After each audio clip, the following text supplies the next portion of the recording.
हमारे साथ इस मुद्दे पर ज़्यादा बातचीत के लिए हैं कुछ खास मेहमान।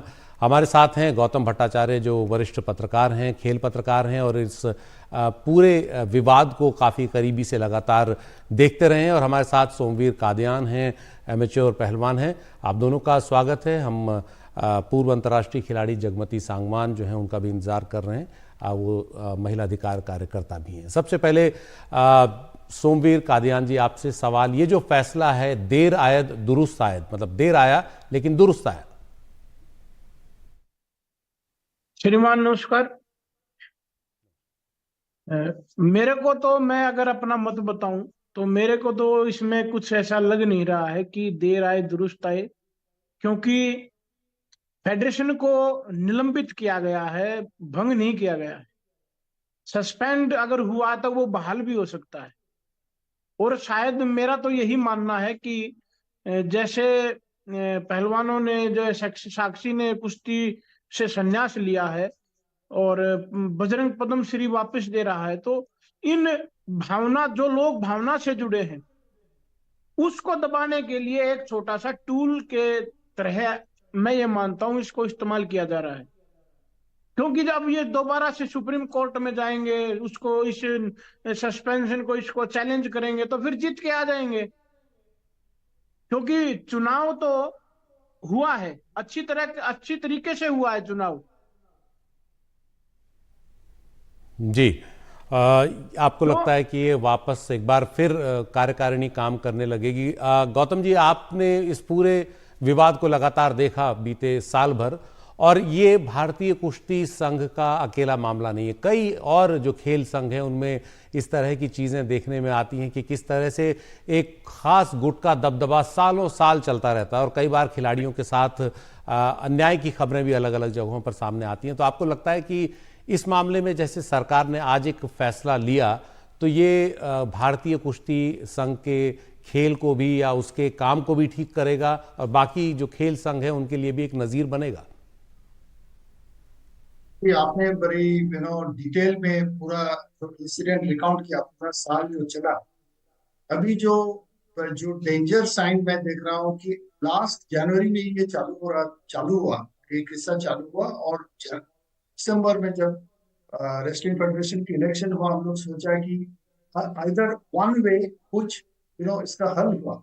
अब जो देख रहा हूँ, जैसे हमारे कुश्तीगीर भाई ने भी बताया, क्योंकि आईओए अगर गवर्नमेंट का इंस्ट्रक्शन में एक एडहॉक कमेटी बनाए, जैसे कि पहले मिड ईयर में बनाए, कोई कमेटी जो यूडब्ल्यूडब्ल्यू है, जो इंटरनेशनल गवर्निंग बॉडी है, उसका पास वो कमेटी का कोई लीगल स्टैंडिंग नहीं रहेगा।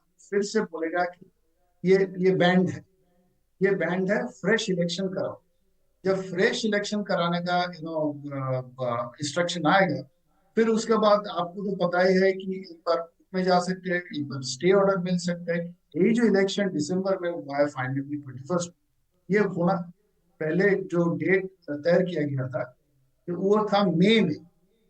तो इससे जो होता है, at the end of the day, at the end of such A dramatic day, हमारे बच्चों जो रेसलर्स है, रेसलिंग जो हमारे मेडल गिविंग है, उसका फ्यूचर फिर से अनसर्टन हो गया। क्योंकि next year Paris Olympics year है, बीच में एशियन रेसलिंग वगैरह होता रहता है, तो फिर एक अनसर्टनिटी पूरा पूरा रेसलिंग स्पोर्ट के ऊपर छाई। जी, हमारे साथ जगमती सांगवान भी हैं, पूर्व अंतर्राष्ट्रीय वॉलीबॉल खिलाड़ी हैं, महिला अधिकार कार्यकर्ता भी हैं, खुलकर मुद्दों पर अपनी राय रखती हैं। जगमती जी, आपका स्वागत है। ये जो आज फैसला सरकार का रहा, इसे आप किस तरह देखती हैं? देखिए, एक संदर्भ में तो ये सही है, क्योंकि जैसे ही नई चुनी हुई डब्ल्यूएफआई ने अपना ऑफिस ग्रैंड किया, उन्होंने तुरंत जो लॉज हैं, जो नॉर्म्स हैं, उनकी वायलेशन शुरू कर दी। क्योंकि उनको तो आदत है, पहले से वो करते आए हैं ऐसा। और इसी तरह से पहले से डब्ल्यूएफआई को चलाया जा रहा था। उसी के खिलाफ जो खिलाड़ी हैं, जो अंतरराष्ट्रीय एक्सपोजर है जिनका, उन्होंने सवाल खड़े किए थे। और उससे भी गंभीर सवाल, यौन शोषण के सवाल थे।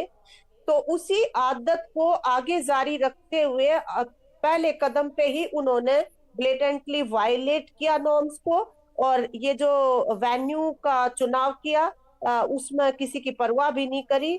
और ये अच्छी बात है कि स्पोर्ट्स मिनिस्ट्री ने इसका नोटिस लिया और तुरंत इस कदम को जो है पीछे हटाने के लिए उन्होंने संकेत दिए हैं। इतना भर तो ये ठीक है।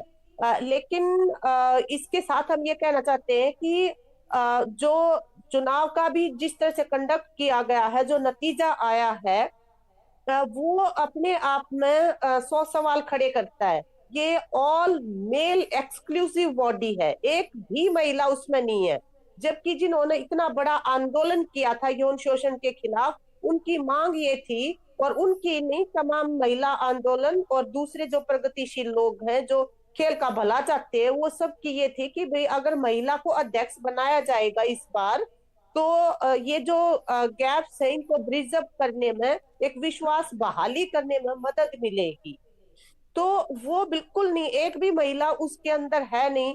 और जो खिलाड़ी हैं जिनके साथ समझौता किया गया था, एक तो ब्रजभूषण शरण सिंह को चार्जशीट किया जाएगा, दूसरा ये था कि कोई भी उसका परिवार का या कोई उसका जानकार रिश्ते जो क्लोज है वो WFI का चुनाव कंटेस्ट नहीं करेगा। लेकिन ये ब्रीच ऑफ ट्रस्ट हुआ उनके साथ एक तरह से। उनको लगा कि भी उनके सामने जो कॉम्प्रोमाइज करते बातें की गई थी वो बिल्कुल उनके साथ दगा किया गया है। इसकी वजह से हमारे जो खिलाड़ी हैं, जैसे इसका नतीजा आया चुनाव का, तो वो जाहिर है कि उन्होंने अपने आप को डिसीव्ड फील किया, ठगा हुआ महसूस किया। और उस जी हताशा और निराशा के अंदर साक्षी मलिक ने और बजरंग पूनिया ने जो कदम उठाए वो बहुत ही दुखदाई एक तरह से हैं। कि किस तरह से जी आंखों में आंसू लेके वो महिला जिसने रेसलिंग में महिला होने के नाते ओलंपिक में पहला मेडल जीता, अगर वो अपने खेल का अंत इस तरह से करने को मजबूर है, या बजरंग पूनिया जो है जिसने अनेकों मेडल जीते हैं, तो निश्चित रूप से ये जो पूरी परिस्थिति बनी और उसके बाद की जो एरोगेंस जिस तरह की देखने को मिली, जो जी WFI में चुन के आए थे कि ब्रजभूषण शरण सिंह का बेटा वो प्ले कार्ड लेके दबदबा था, दबदबा रहेगा, ये शब्द जो है यही अपने आप में सब एक्सप्लेन कर देते हैं कि जी नॉर्म्स और लॉज से WFI ना चली थी और ना चलेगी। हमारा दबदबे से रही और अभी भी दबदबे से चलेगी। तो ये जी। और तो बिल्कुल ही हम्म, खेल मंत्रालय ने इसी का संज्ञान लिया कि दबदबा है और दबदबा रहेगा। चुनाव के फौरन बाद जो तस्वीरें थी वो कहीं ना कहीं खिलाड़ियों को चिढ़ाने वाली थी, उनके उस पूरे आंदोलन को या उनकी उन न्याय पाने की कोशिशों को चिढ़ाने वाली थी। गौतम जी, आप इतने समय से इतने खेल संघों को देख रहे हैं और हिंदुस्तान में अगर देखा जाए तो खेल इसी पर आधारित हैं कि खेल संघ किस तरह का कामकाज करते हैं, उसी पर खेलों का सीधे सीधे और खिलाड़ियों का भविष्य टिका होता है। क्या आपको लगता है कि ये जो जकड़बंदी है कुछ एक लोगों की, कुछ इस तरह के लोग जो आपस में जुड़े रहते हैं हमेशा और वो छोड़ते नहीं है कभी उन संघों को, वो कहीं ना कहीं भारतीय खेलों को बड़ा नुकसान पहुंचा रहा है? जी सुशील जी, मैं इससे पूरा पूरा एक सहमत हूँ। आप भी सारे स्पोर्ट्स डिसिप्लिन का हिस्ट्री आप देख लीजिए। क्या होता है, एक साइक्लिकल ऑर्डर में इन लोग आते जाते रहते हैं। आप देखेंगे कि कोई बंदा प्रेसिडेंट था कोई ऑर्गेनाइजेशन का, अगर 2 टर्म्स करके वो निकल गए, तो फिर आप देखेंगे थर्ड टर्म में एक एक वाइस प्रेसिडेंट होके, नहीं तो ट्रेजरर होके आ गया है। ऐसा जो एक विशियस साइकिल है, वही हमारे सारे स्पोर्ट्स फेडरेशन को वर्षों से रिफॉर्म्स का बहुत सारे बात हुआ। क्रिकेट में जब आपको याद होगा कि 2014 में जस्टिस RM लोधा कमीशन हुआ था, उसका जो फाइंडिंग्स था 2 टर्म्स के बाद एक कूलिंग ऑफ पीरियड में जाना पड़ेगा, उसी का भी ठीक से फॉलो नहीं हो रहा है। और इसी तरह ये जो इल्स है सब हमारे स्पोर्ट्स फेडरेशन का, ये चलते आ रहे हैं। लेकिन रेसलिंग में बात थोड़ा अलग था। ये जिस तरह का सीरियस एलिगेशन इसके पीछे है, नॉर्मली क्या एलिगेशन होता है, करप्शन का होता है, कोटरी बनाने का होता है, तो फाइनेंशियल मिसअप्रोप्रिएशन होता है।